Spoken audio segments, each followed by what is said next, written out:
Noah. What? It's Pandemic Playhouse time.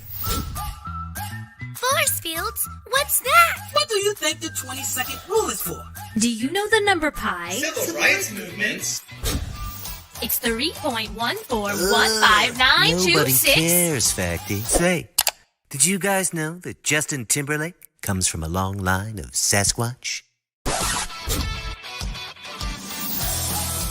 Don't fact-check me when I'm vulnerable. It's a Karen molecule. No more boundaries. That's me. You got nothing on me, Copper. Have we got a deal? Elbow shake on it. I'm Captain Chaos. How's homework supposed to help?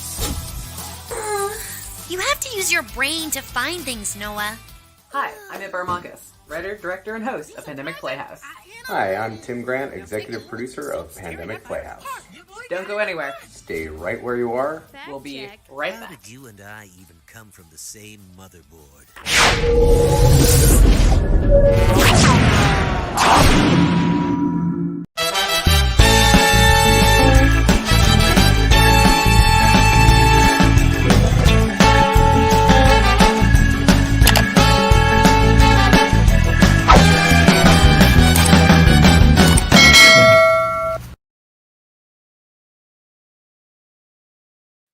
Good evening, ladies and gentlemen, and welcome to Rob's Inner Circle, broadcasting live on my personal Facebook page, on the Bobby Short Shorts YouTube channel, and on the Rob's Inner Circle Twitch account. Welcome to all the viewers around the world, and thank you for tuning in to what is going to be an exciting and very interesting show tonight. The usual shout out is going to go to our producer of Rob's Inner Circle, Miss Jenny Duhame, who does such a magnificent job, Jenny. The trophy goes to you. You're the best. You're the best, Jen. Yes. And another hand goes to our techie, making her official debut tonight here on Rob's Inner Circle, Miss Patty Saragosa. Welcome, Patty. Thank you very much, girls, for being on with us. And guys, it's going to be a lot of fun. So, guys, I wanted to give a shout out to one of my friends and fellow podcaster by the name of Claudio Silvio Capri, who's a part of the Dirty Four podcast, and something special is going on this Sunday. We're going to have the Valentine's special. We're going to have a whole bunch of podcasters coming on to Claudio's show on the Dirty Four, and I'm one of the guests that's going to be on. So you guys want to come and tune on to Claudio's show, the Dirty Four. It's at 8:30 this Sunday night, the Valentine's special. We're going to have a lot of fun, guys. So we're expecting you. And another something that's going to be happening pretty soon in the month of March, myself, fellow podcasters, Ange and Claudio have a surprise for you. We're going to be getting together. We're going to be doing something a little different. It's going to be a three-way show, us three podcasters, and we're going to be having a riot with this. You guys don't want to miss this. You have to tune in. It's going to be coming up. We'll be making the announcement as we get closer to the event. Guys, it's time once again to mention that you guys want to go into the Bobby Short Shorts YouTube channel. You want to go on to our channel. You want to check our videos in the playlists, like the past podcasts from Rob's Inner Circle. They're all there in the playlist. You want to go watch our extremely successful show, Daily Struggles, as well. We have our playlist there. So you guys want to go on and you want to click like. You want to give us some nice comments. You want to share, subscribe, and hit the notification bell so that you guys will be the first to know every time there's something new coming on onto the Bobby Short Shorts YouTube channel. Guys, it's that time once again. It's time to slip into our weekly ritual. It's time to sit back in your seat, relax, let go of the tension, let go of the pressure. Take that deep breath, exhale, and let us carry the load. Feels good, huh? You guys ready to go? Because I am. Guys, it's that time once again. It's showtime. Let's get it on. Tonight, we go to Hollywood, California. We have two absolutely exciting guests who are going to make our evening such an amazing experience. Ladies and gentlemen, here they are.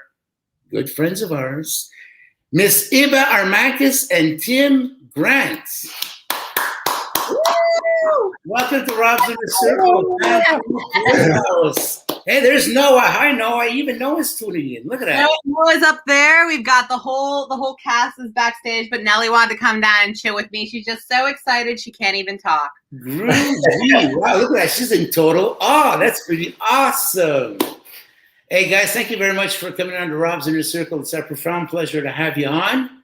Thank you for having us. Yeah. Wow. So, how you guys been keeping busy in Hollywood? Well, it's a pandemic, and we made a TV show. There you go. So we got something really exciting going because we have something rather interesting. We have a writer from horror movies who teams up with a lady working at KVCR, a PBS station in Los Angeles. And all of a sudden, what was that? It's a little bit outside of Los Angeles, but yes. Well, in the Los Angeles area, greater Los Angeles, is that it? Yeah. Okay, I'm not from the area, forgive me. So we have this interesting mix, and all of a sudden, what do we get? We got like a kids show. So this is really exciting. So Ibba, take it away. Talk to us about Pandemic Playhouse and how this came to be. Yeah, well, Pandemic Playhouse, I was working at PBS and the pandemic hit. And we did something in California called the Learn at Home program, where when kids couldn't go into schools, they could tune into PBS, and we had slots throughout the day that were meant to subsidize their education. But the thing that I noticed as I was working with KVCR was that we had a lot of education like Curious George and Sesame Street aimed at very young children. And we had a decent amount of programming aimed at high school children like Nova. But we were missing, there was a lot of content for kids in that kind of 4th to 8th grade range that just didn't exist. And I had a lot of friends that were educators. And the thing that they said to me was that, middle school is the time that kids fall behind. And I know for myself, like I had some really bad math teachers in middle school and high school, and I had some really bad science teachers in middle school. And I do feel like I love science and I love math. Like, it's a nerdy thing to say now, but at the time I was like, well, math is hard, so goodbye math. But when I got older, I realized, math is its own beautiful language, and I'd just fallen behind. And I didn't want that to happen to these kids during the pandemic. So, I thought, hey, I have a living room. I have friends that are deep in the arts. I'm a writer. I'm a director. And so I went to the station and I said, hey, I think we could create something here that could really help some kids out. And, they were super excited about it. So I turned to some of the best writers I knew. And Tim was one of them. We'd been working on a really dark horror movie together. But I said, Tim, you want to come away from horror and help children? And he said, yes. Well, that's totally amazing. So you take a writer from horror, goes into a kid's show. Tim, how do you make that transition without somehow I don't know. Well, I don't know how much of a transition it was because story is story. And, when presented with the opportunity, first of all, Ibba has this magical ability to manifest. And that is just such an important ability for a creative person. And so when she said, I want to make a kid show, I'm like, a kid show will be made, and I want to do that. I want to be part of that. And so did a lot of incredibly talented people, incredibly talented puppeteers and voice talent. And that I attribute to just Ibba's but to sort of just lead a charge towards fun. She just creates a real fun environment to create in.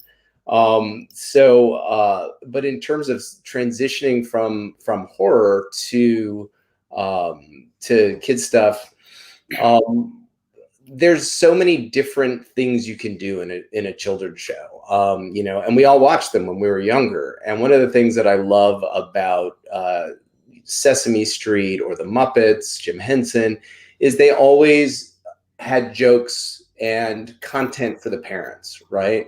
There were, little spoofs of different types of movies that the kids wouldn't know, but the parents would. And so, and also I have this deep dad joke DNA that I didn't know that I had. And so I joke with Ibba and Supriya, who is our other executive producer, that I'm like the chief dad joke officer, because like Supriya LeMay is amazing with all of the science and all of the information. She's brilliant and helps us with all of the stuff we need to actually teach the kids. And I just have a place to, express that part of myself. And it's really fun.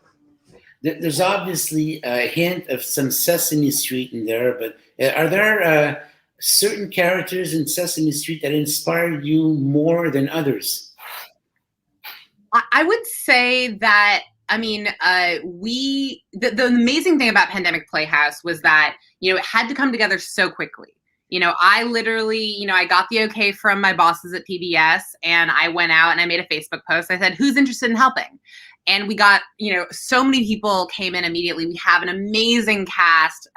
Mark Meir is, if you know the Mass Effect games, he is the main voice of Colonel Shepard. He's also the main voice of Fakey, our conspiracy theory laptop that sounds like Donald Trump. Yeah, and then, maybe not, but whatever. Maybe not. But then we have, Alicia Gaddis, who is incredible. She's won, I think, a Grammy and a Latin American Emmy, or the vice versa, an Emmy and a Latin American Grammy. She's incredible. We've got Bonnie Gordon, who's done the Street Fighter games. We've got Anthony Deo as Augie, who is this amazing comedian who I adore. And we have like Daryl Haynes, who does such a good job as our main Noah. And then we've got these, like, we have puppeteers from the Henson Company. I believe that Noah's puppeteer is a guy named Michael Galusik, and he literally reached out to me after we'd finished casting, and he wanted to audition, but we just cast Noah, and he had just come off of doing, I think, Avenue Q. He had done a national production of Avenue Q that traveled all over the world. And the woman that built Nellie, our beautiful Gorgon puppet, Nervous Nellie, who's very cute and is currently up as Loki. She's pretty calm tonight, actually. Yeah, she's lovely. So she was built by someone who had worked with the Henson puppeteers. And, we got very lucky in that I think at the beginning of the pandemic, there were so many artists who felt powerless. And they said, hey, can we be some good in the world? And they came out in force. And that's really, Pandemic Playhouse was shot in my living room. We painted my living room. I've got roommates, and we had to be very conscious of CDC guidelines. So I had to shout out to like Whitney and Adriana and Amita, because those ladies, let me, I would tarp the house. I would have production design come in. They would dress the house. They would leave. Then camera would come in, they'd set up lights, and then they'd leave. And the reason we did puppets in the first place was so we could be CDC adherent. And the only thing, because I'm not even really an actor, I'm just a ham. But I figured, I would have to be there because I was directing. And if I could just have one other person that could operate all the other puppets, and we had 3 different puppeteers that would switch through. We had Mike Galusik, who was amazing as our Noah. We had Rachel Burson, who is the head of all puppets. She's the president of puppets in Los Angeles. Rachel is incredible. She came up with so many solutions for us. And then we had Molly Fight, who is deeply connected to Bob Baker, which is this like historical LA marionette company. And they let us actually shoot our musical episode there. Wow, that's totally amazing. Wow. But is there is it Elmo that really inspired you more than anyone else? Or is it not Oscar Crouch? I am a Grover fan. I'm just going to lay that marker down. Grover, do or die. That's my guy. I like the Cookie Monster, and I like Oscar the Grouch because nobody likes him. I think Grover definitely was an inspiration for Noah. Like Noah is, we had all of our puppets built by different people. Facty and Fakey were built by one person.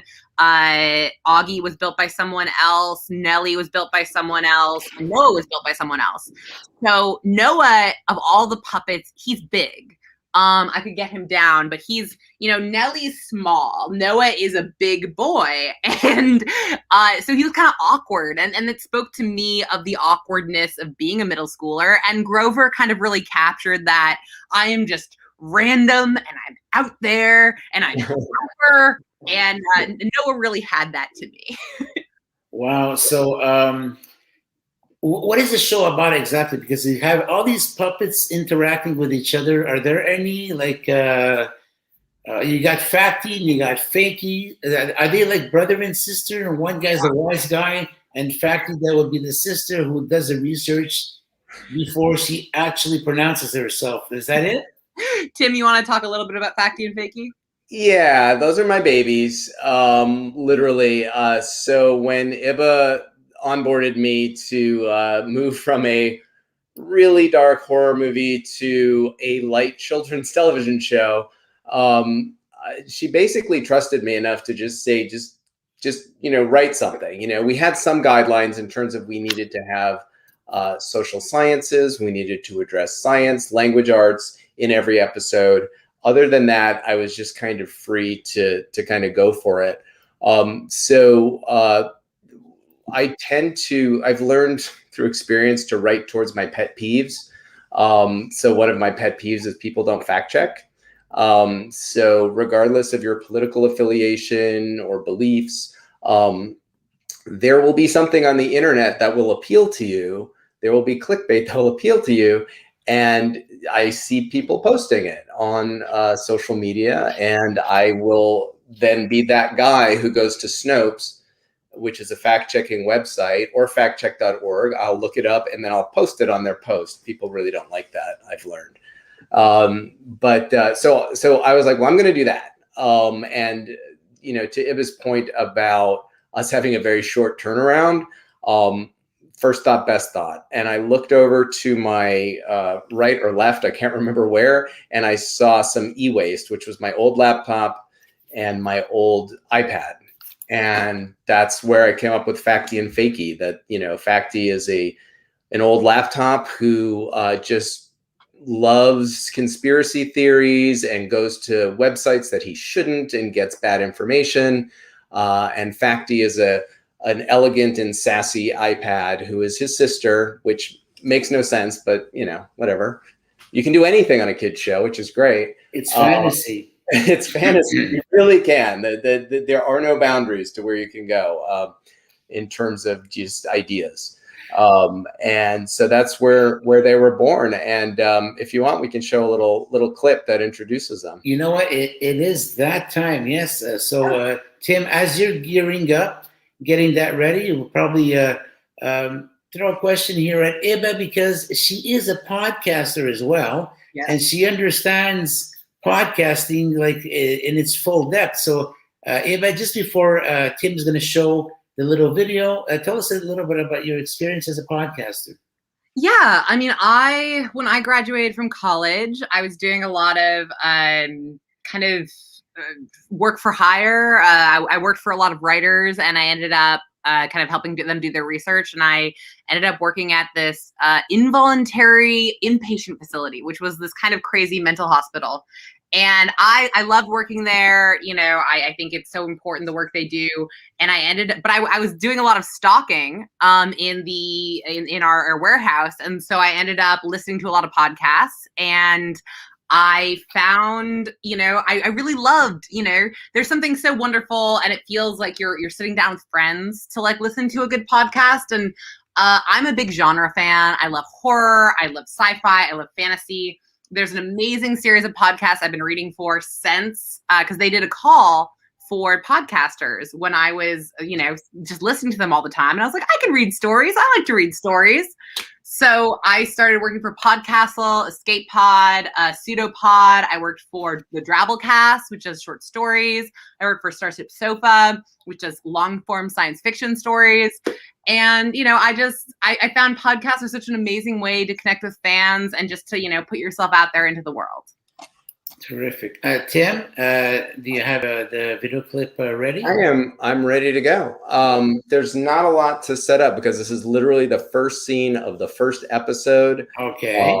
of Pandemic Playhouse. The episode's called Wouldn't You Like to Know? And that is one of my dad jokes that should appeal to you, Rob, because I think that's you know my style of humor. Oh yeah. We share the bad pun gene. So, I'm in my Pandemic Playhouse outfit, or at least the top portion. Okay, so here we go. So we're ready to go, ladies and gentlemen. We're going to be showing a video that Tim and Ibba have prepared for us. Thank you very much for tuning in to Rob's Inner Circle tonight. Our guests from Hollywood, California, Tim Grant and Ibba Armankis from Pandemic Playhouse. Yeah.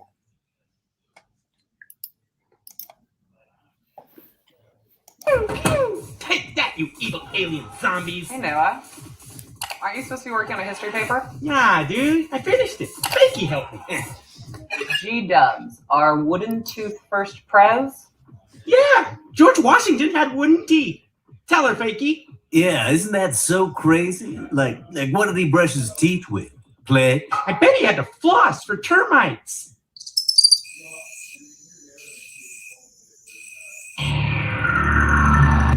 Where'd you get that information, Fakey? The realist of the realfacts.com. That sounds suspect. What? No, it's not. You know it's real because it's right there in the title. Duh. Hold on. Sorry, that's a bit of malware. Should clean up on itself. That is literally not how anything works. But Noah, I'm thinking it might be fun if we made a friendly little wager. And then we checked with Facty. Oh, good. Yeah, I'm in need of a nap. Ugh. You're on. The winner gets peanut butter crackers, and the loser has to tell everyone they were wrong. And by they, I mean you. Okay. Well, let's elbow shake on it. Okay. Sucker.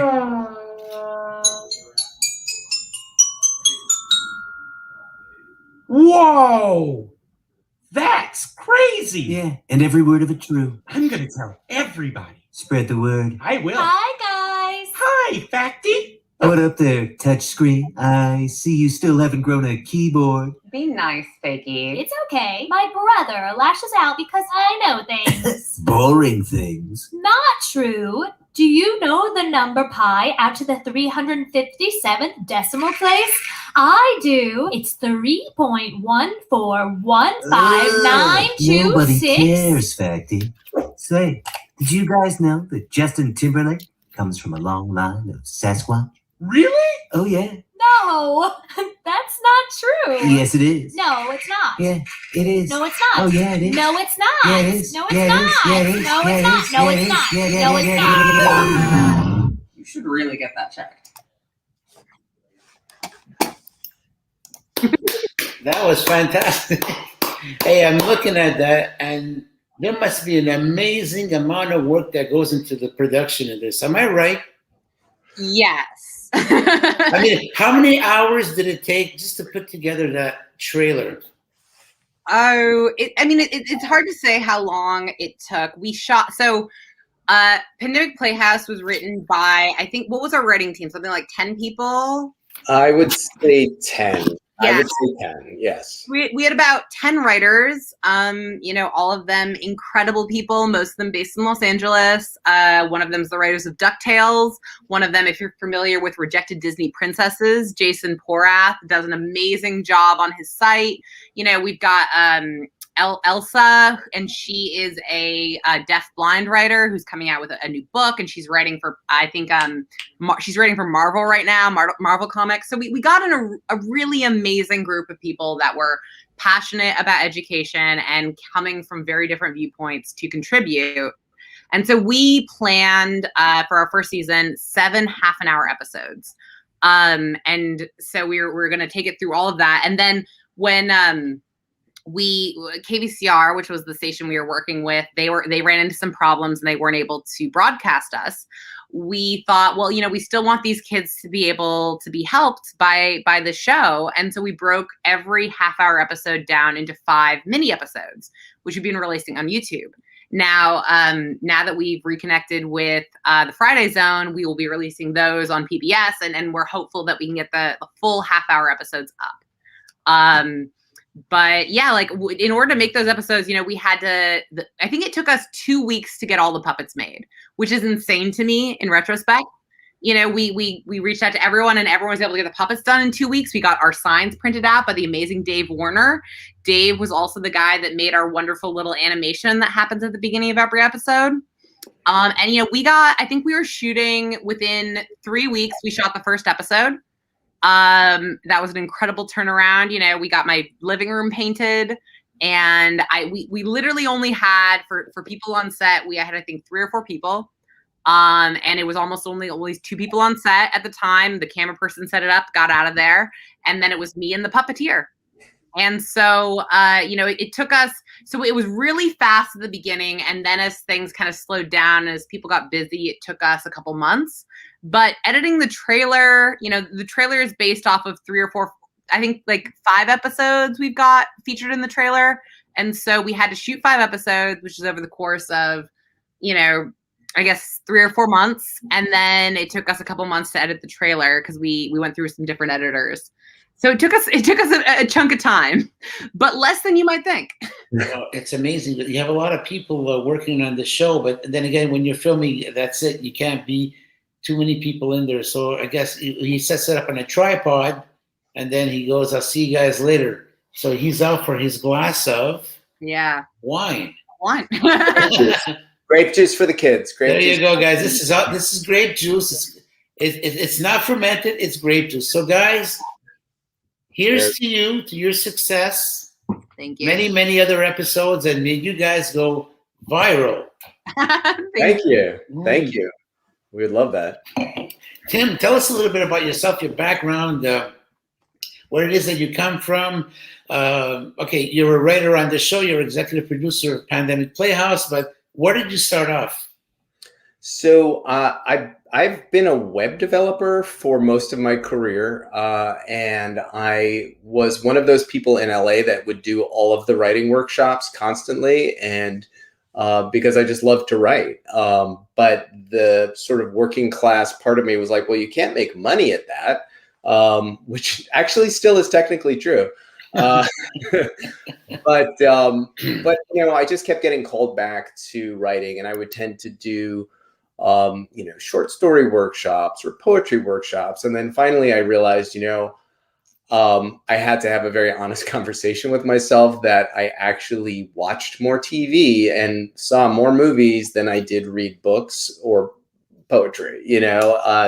And also I lived in Los Angeles, so maybe I should try that. So I went to Writers Boot Camp in West LA, and I wrote my first script. And I was very fortunate that I gave it to a few friends of mine who were actors at the time, and they took me out to lunch. And I thought, oh, they're going to give me some notes, pat me on the head, send me on my way. And they optioned the script. They ended up taking it to a production company. We had a director attached. I got agents. It was like really, really exciting. And I remember my friend, who was one of the producers, looked at me, he said, this movie is getting made. And for some reason in my head, I was like, I think you just jinxed it. Because I'm very superstitious. That movie did not get made. Another film, I won't mention the title, but came out with a very disturbingly similar concept. So I went back to the drawing board, and I tend to stick to horror, although I do like other genres. It's one that is a really good place to start, and I have a real affection for it. So I wrote another horror script, you know, gave it to my agents. They were like, that's great. Didn't really do much with it. So I submitted it to the Austin Film Festival and a couple of other contests. It ended up being a finalist for Austin Film Festival in the horror and drama categories, and it was a finalist in the final draft contest as well. It was the #1 pick for the horror genre. So that was, again, exciting. A friend of mine says in Hollywood, they kill you with encouragement, because they're just like, every time I'm like, I'm giving this up, I'm going to get a normal job. I'm just going to do normal things and, be happy with that. But then we'll put something out there and we'll get some attention. So that was exciting. That movie, Bait Night, we're hopefully going to be in production soon, maybe within the next year. But then suddenly puppets, because I met Ibba who was also a finalist for her amazing pilot for the Austin Film Festival in 2016. And we just started hanging out and swapping ideas and teamed up on a horror script, and now puppets. Wow. And here we are. Yeah. Tim got me really uncomfortable and out of my comfort zone. I had to write horror, and then I disturbed him deeply, and then he wrote puppets and made me laugh. Yeah, I think we have kids here, so I didn't know how deep into the horror side of things we could get, but puppets, yeah. And Ibba, how about yourself? Tell us a little bit about your background, how you started off, where you're from. You're not from Boston. I'm not from Boston. Tim's from Boston. Tim is from Boston. Okay.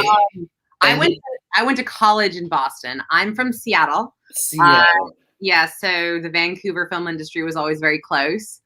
I'm from Seattle. I went to Emerson in Boston for college. So I was a double major, film and screenwriting, directing and screenwriting.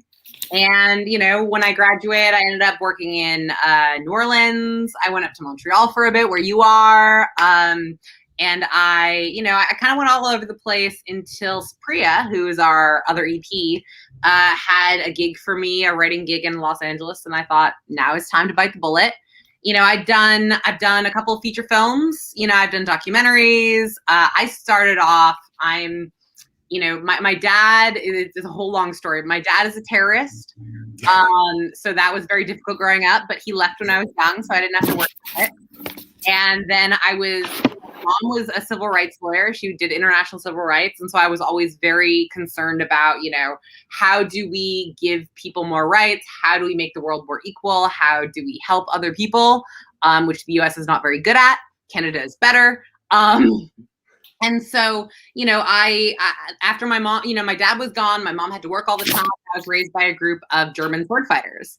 And so when you have that backstory when you're growing up, it's hard not to want to tell stories, because that is what your life is.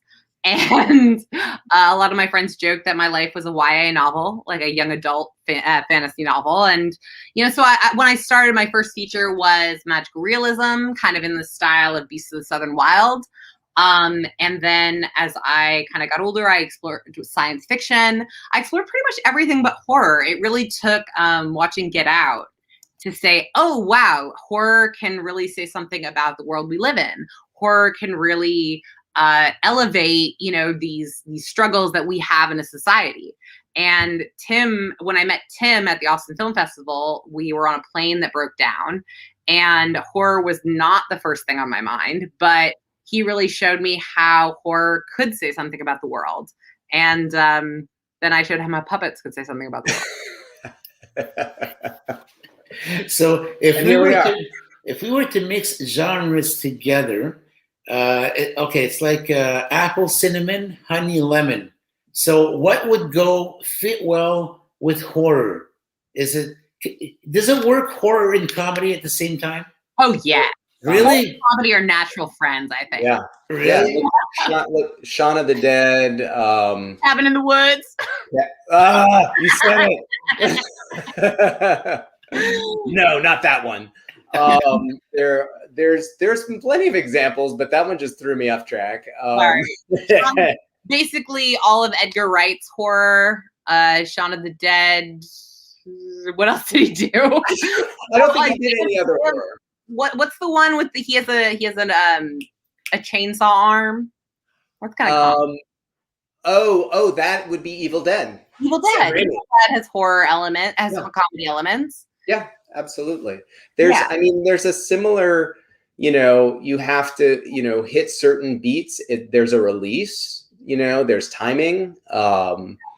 There's a lot that's in common, and when horror and comedy are mixed together well, for some reason I'm stumped for a good example other than Shaun of the Dead, so I'll just say Shaun of the Dead again. You know, it's a way to take. I mean, horror is about trauma, and if you look at some of the better comedies, my glasses are so askew that they're driving me crazy. Speaking of comedy.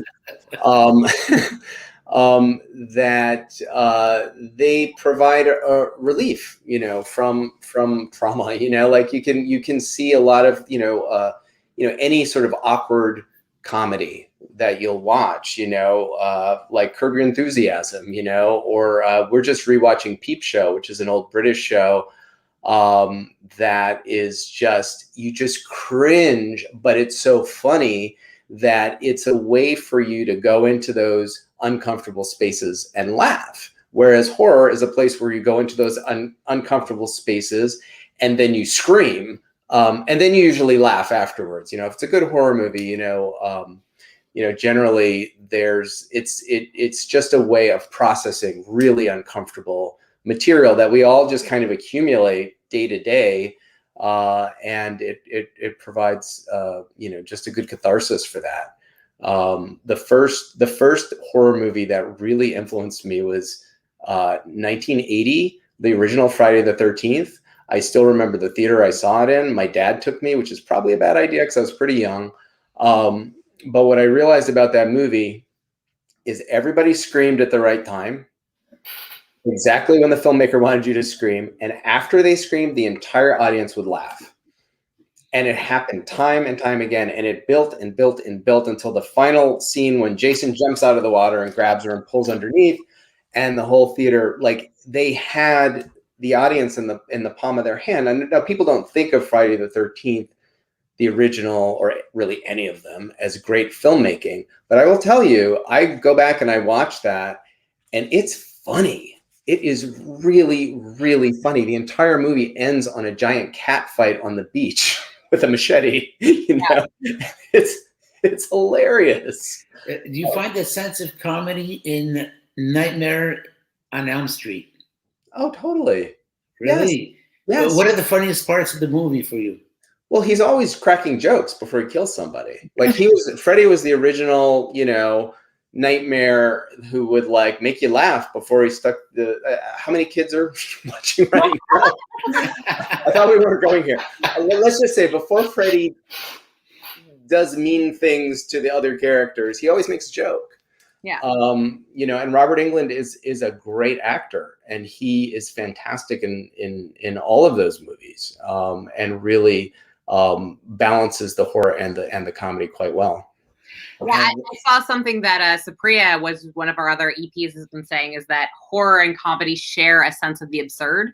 You know, in both comedy and horror, you get this absurd element because, you know, oh, this guy does this thing. He's got knife hands. Like, that's kind of funny, you know? And we've all seen a bad horror movie that just only made us laugh. And, you know, all seen a comedy that just made us kind of grossed out. There is this fine line between the two. Like What We Do in the Shadows is an amazing example, again brought up by Supriya. That is like it deals with both like vampires, which historically have been a horror thing. My family is from Romania, so Vlad the Impaler is what's up. You know, and that's a scary thing when you're a peasant, but it's a funny or sexy thing now. Go into that world and take those tropes of horror and bringing them back to comedy is something I think Taika Waititi did really well. Well, since you're from Romania, there's this character who's very well known who likes to bite people, this kind of vampire. Dracula, Count Dracula. Yeah. And speaking of mixing genres, I think I have a segue here. So one of the things that we mentioned loving about doing kids shows is you basically get to do everything. You get to do something funny, you get to do something educational. But we also were able to spoof other genres. So one of the things that I really, really got into during the pandemic was Turner Classic Movies, and they have Noir Alley on Saturday nights. And living in LA, I really just wanted to see every noir, because most of them are set in Los Angeles, a few are in New York. So when we came up with, Supriya was writing our first science episode, which was about the science of coronavirus. And then we were sort of bouncing it back and forth, with each other. And she had like all the bones, and it was perfect and funny. And I was like, I want to make this a noir. So I did the pass that turned it into a spoof. So basically the setup for it is Fakey, our conspiracy spewing, always malware having laptop, has yet another problem. He's frozen. And so we bring in our augmented reality glasses, Augie, which was a creation of Supriya, who also is the writer of this episode. As he's getting his anti-malware treatment, he has a little bit of a fever dream, and it just happens to look like the Maltese Falcon. Yeah. So if you want, I can show it to you right now, or at least a little bit of it, a little snippet. Well, yeah, go ahead. Sure. See what I look like when I am playing the coronavirus. Oh, there you go. And another inside joke between Supriya, Ibba, and I is that, like, when you write for Ibba, just go ham. Yeah, I'm not a I'm just a ham. Just let me be a ham. Just go ham. And so you're about to see some ham. There you go. Delicious. I'm vegan, but it's delicious ham. Yeah, this pork is pure. Folks, you're tuned in to Rob's Inner Circle, broadcasting live from Montreal, Quebec, Canada. Our guests tonight, Tim Grant and Ibba Armankis. Yeah. They are in Pandemic Playhouse, and Tim is about to show us something a little bit interesting over here. Thank you for tuning in. And after this video, feel free to ask questions to our guests who are going to be glad to oblige. Give it to me straight, Augie. Is it the Rona? Come on, Fakey. Laptop can't catch COVID-19. Says you.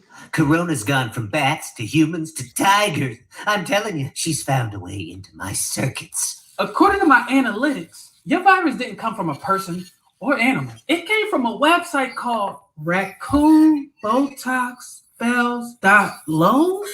Oh yeah, that's got a lot of good articles. Huh? Don't try to sugarcoat. It's too late. The Rona, she got me. How about we install some anti-malware? May I? Bring it. I will face my enemy. I am not afraid of death. This may have some side effects. Corona, I'm coming for you. Is he supposed to turn gray?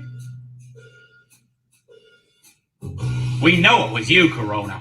Got your fingerprints all over his chassis. You got nothing on me, copper. That device has been handled by many Okay, we get it. others. I know it was you, Corona. You're the talk of the town. You brought the world to its knees. Well, I don't like to brag, but It was you who infiltrated my sophisticated security software. sophisticated. Admit it. You have afflicted me with your deadly charms.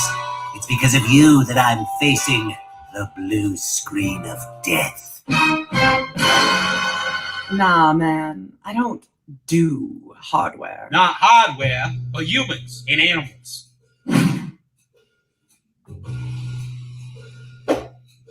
We've been tracking you, but you got sneaky. Gave yourself a long asymptomatic incubation period.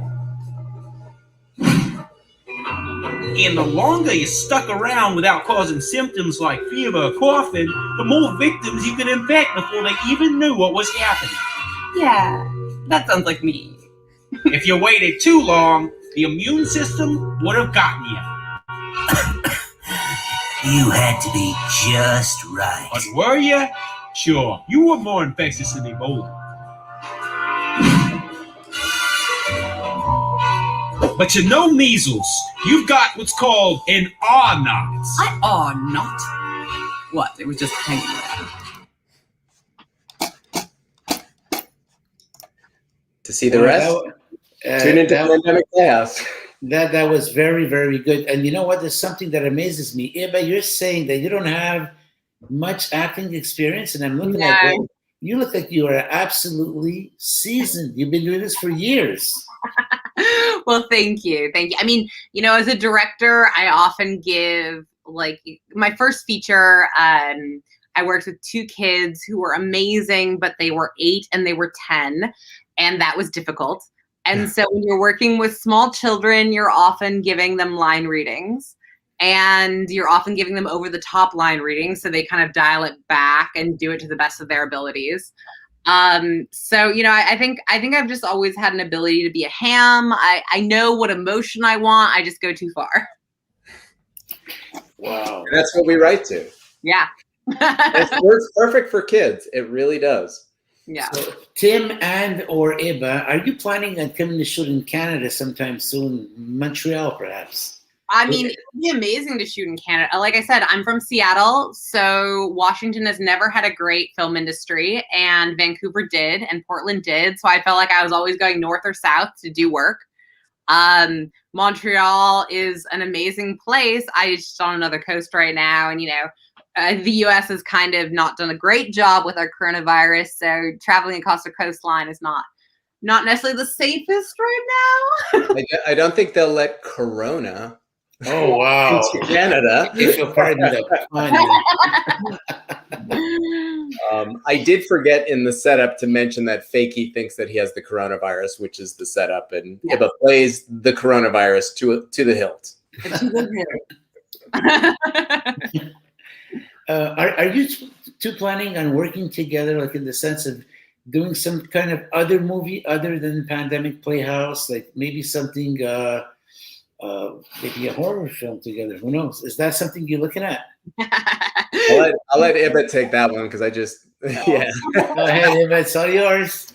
Well, sure. I mean, when Tim and I met as finalists at the Austin Film Festival, I had written a 70s like legal drama for AMC, and he had written this horror movie, but he brought me all this horror stuff. And again, I had just seen Get Out, and I was like, wow, horror can actually really talk about social issues of our times. And when he pitched me this horror movie that I have so fallen in love with, you know, I will say it is the best script I've ever written. I don't know where Tim feels, but like, I'm so proud of the script I worked on with Tim. And, you know, as it's weirdly started to manifest, as I've become a podcaster, like the main character, as we worked with Indiana, as, you know, I'm the main character, like, this film is one that I'm hoping we get to film in the next couple years. And so I'm just adjusting the fact that I will go from being the kid's puppet lady to the deeply disturbing horror woman.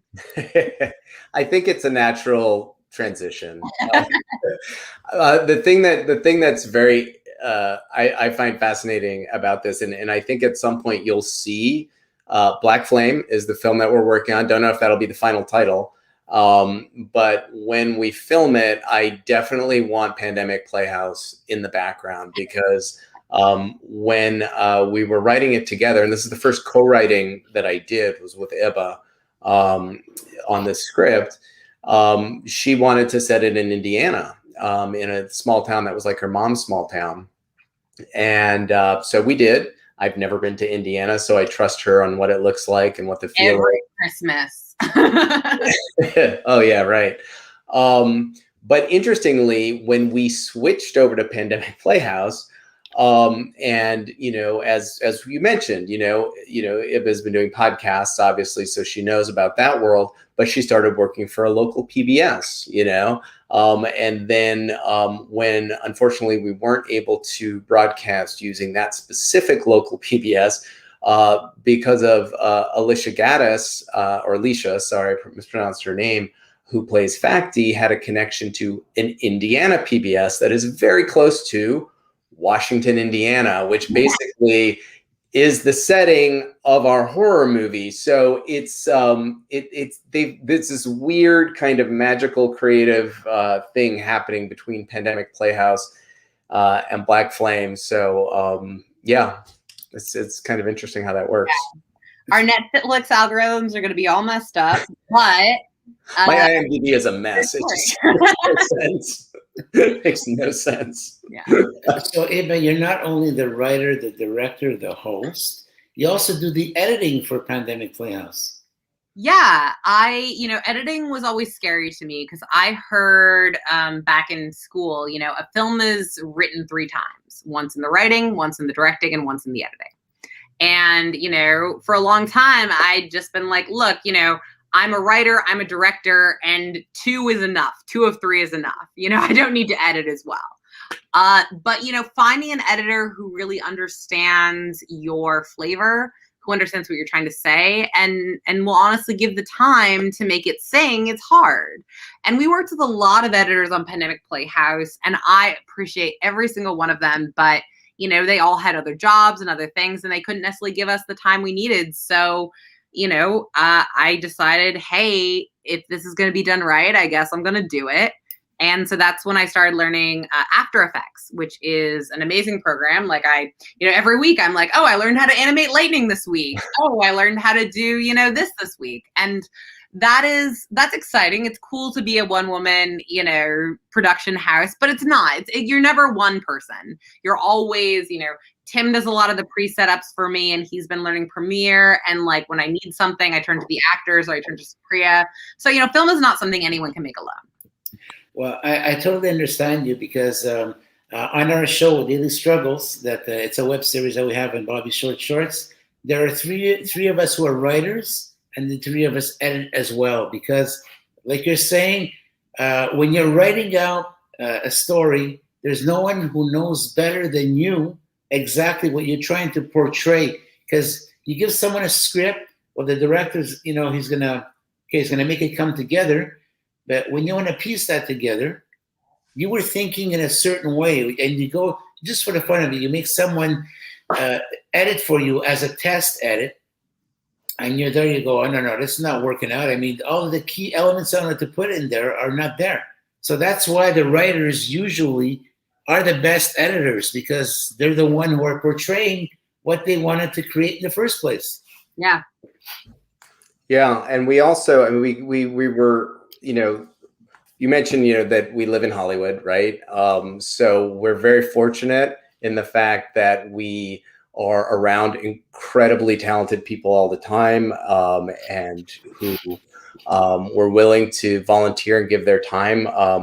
I was fortunate enough, a good friend of mine, her son is a Disney star. So when on Friday, we have our first call-in episode, and Kevin Quinn, who plays Xander on Bunked, which if you are 14, you would know him very well.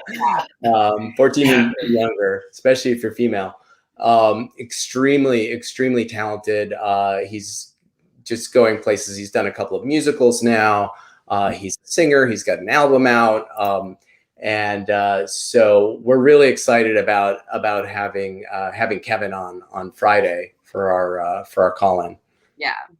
We've been able to get such amazing stars like Kevin, who is, this Disney star that all these kids, he to me has always felt like Zac Efron is the man of my generation that Kevin, I think, would be a good stand-in for. But Kevin is way less maybe medially difficult than Zac Efron. Like Kevin is just a sweetheart. And we've got some NASA people that are coming on our show. And just like I'm so pleased by the variety of interesting folk we've been able to get on. Okay, so I'm a visitor. I come to Hollywood because actually Hollywood is in Los Angeles, in my understanding, right? Okay. So I come to Hollywood. And hey, Tim and Ibba are there. Hey, you know what? We're going to take you for a tour of Hollywood. What's the first place to take me to? Oh, well, I mean, there are so many answers to that, because there's the touristy spots, and then there are the spots that are like, you only know this spot if you're a local. And okay, I know where I take you. For me, Tim. Okay, I'll go first, Ibba. I just jumped on you. Oh, no, for me, I was saying it's like, what is the experience I'm trying to curate for you? And as a director, it's always like, you have to understand your talent first. You have to understand how your talent works, what your talent wants. and then you work with you give them what they want, and that's the whole job of being a director. But Tim, what would you do? Do you like the movie Blade Runner? Yes, I think that's a great movie. Okay, I'm obsessed with that movie. So I would take you to the Bradbury Building, which is, as you know, I love noir, and I especially love like blended genres. So that's like noir sci-fi. And that was shot at the corner of 3rd and Broadway. So the markets that Joanna Cassidy runs through before she gets killed are there. That's Grand Central Market. And then right across the street is the Bradbury Building, which has that sort of birdcage elevator where the scientist lives with his toys, with his robots. And where most of the film is actually shot just on that corner. So I would take you there. I actually tried to go to the Bradbury Building recently, but it is currently closed to the pandemic. The other place that is closed to the pandemic, but I would take you, would be Magic Castle, which is this incredible, it's a members only club. I've been able to get in because Bonnie, who is the voice of Nellie, has worked at the Magic Castle for many years. Really? Okay. Yeah, Bonnie Gordon. It is an amazing castle-like building where magicians from all over the world come to practice their craft. They have amazing stage shows. You get really interesting celebrities and other folks there. It's very dressed up, so you come in kind of black tie. And after Magic Castle, you can go up the street to Yamashiro, which is this old kind of Japanese style palace. And if you go a little bit further up the street, you get to Tim's house. Okay, well, you know what? We're all just my neighborhood. I took note of all this. As soon as this pandemic is over, I might be planning a trip to Hollywood because you guys sold me on the idea quite well. You did a great job here. I can't believe you've never been here. I haven't been there yet. I haven't had a chance. What? I'm working all the time. I don't have a chance. But when this pandemic is over, I do want to take a nice trip. And one of the places I do want to go is I do want to visit Hollywood, especially what do you call the Walk of Fame when they have all the stars? Yep. Magic Castle, also Tim's house. Hey. I'm just giving people like reason to stalk you, Tim, all over the place. Let's not get too specific here. Just the big correction. Are there stars? Are there stars for Tim, Grant, and Ibba Armancus? Are there stars there already? Not yet, unless we get out some magic marker. Wow.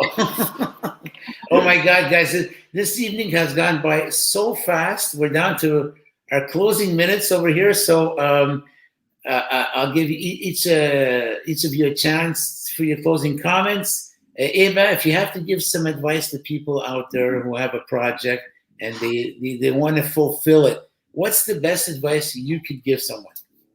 So I would say to anyone looking to make their own project, think about, what do you care about? What, is important in your life? What are you passionate about? Because getting a project from beginning to end is draining. It is incredibly hard and you have to care a lot. So find something that you love. And then, go somewhere where people, like, what is unique about you? Every person has a unique story. Every person has unique connections. What can you highlight? I used to teach screenwriting to middle school kids. And at the beginning of every class, I would have them write a giant robot story. And at the end of every, session, every, however many classes it was, 12, 24, we would write another giant robot story. And the direction I'd give them on the last one was write a giant robot story in some place really, really well. And that is how you make it personal, is you bring your own experience, the most cliche story, Little Red Riding Hood, whatever. You can retell it. You can make it amazing by just grounding it in your own life. So go to places go to people show the world something unique that only you can say and only you can show. And that's where you're going to make something that is really going to sing to other people. Wow, that's amazing advice. And Tim, to close out the show, you get the final word. I mean, I wish I went first now because her advice was so good. There's nothing left. I mean, my advice now, I would say, because I'm a little bit older, we won't say how much, than Ibba. But one of the things that I've learned is, and this is going to sound very Hollywood yogi, so just bear with me, but gratitude is incredibly important because one of the things, you know, for me, when I first started writing and everyone was like, you're great, we're going to make your movie immediately. I was like, what? That's not how it works. And it doesn't. You know, it didn't, but it felt like it was going to. It had that sort of fairy tale feeling to it that people expect when they get here. And, you know, what I've learned is, you know, just look to the people who love you, the people who appreciate you, the people who appreciate your talent and know your talent, not the people who just jump on your back when it seems like you're on the rise, because there are both of those, you know. And, you know, I mean, I guess in a way, Ibba and I joined forces when we were on the rise at Austin Film Festival. We were very full of ourselves because we were finalists, and they treat finalists differently than everybody else.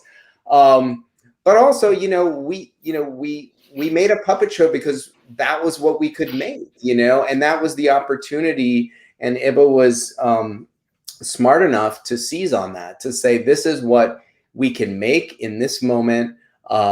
And all of the stars are aligning to make this. It's not in any of our wheelhouses, but you know what? Let's make a kids show during the pandemic to help them learn while they're at home, and maybe make them laugh and give their parents a break. And I'm really proud of it. And I'm really excited for the folks who've joined us to check it out. And I'm also very grateful. And, you know, all of us with Pandemic Playhouse are very grateful, Rob, for having us to talk about this. Yeah. Well, you guys are doing an amazing job, and we encourage you to keep it up, because you are touching the lives of the kids. You are affecting lives in a very positive way. Congratulations for your show. It is top notch. Keep going. And, you know, we love you so much that we're going to ask you to stay. I'm going to be signing off with the show, but stay, because we're going to go backstage and have our fruit juice party. Yeah. Right? Our non-fermented grape juice. Welch's finest. Yeah. There you go. Well, thank you very much, folks. Stand by. I'll be getting you like in a few moments. Yes. And nice to have you on, and we can't wait to have you back. Yeah. Thank you so much. Anyone that is watching this right now, if you want to friend me on Facebook or Twitter, I will follow you back. I am always open to give advice or thoughts. Just like let me know that you watched us on Rob's Inner Circle, and I will friend you back. And I'm happy to be in contact. Same here. And so I don't forget, pandemicplayhouse.tv is our website. You can get to all of our episodes through there. We have a new episode every Friday at 3:00. Yeah. Going through Rob's Inner Circle, did they get a 10% discount or something like that? Okay, No, they get our personal time. guys, thank you so much. We'll be seeing you in a few moments. All right. Bye, Good night, guys. Thank you. There you have it, ladies and gentlemen. Our guests tonight from Hollywood, California tonight, Ibba Armankis and Tim Grant from the Pandemic Playhouse. It was such a fun evening. Thank you for tuning in. Next week, we're going to have Alessandro Gabrielli, a young talent, is going to be on our guest. He's going to be a guest on Rob's Inner Circle over here. And Sunday night coming up, you guys can catch me on the Dirty Four. I'm going to be one of the guests for the Valentine's special. They have something really interesting and fun going on. So, guys, I urge you to come on and have fun with us. In the meantime, thank you so much for tuning into Rob's Inner Circle. And we'll be seeing you next week, same time, same place, same reason. God bless. Ciao, everybody.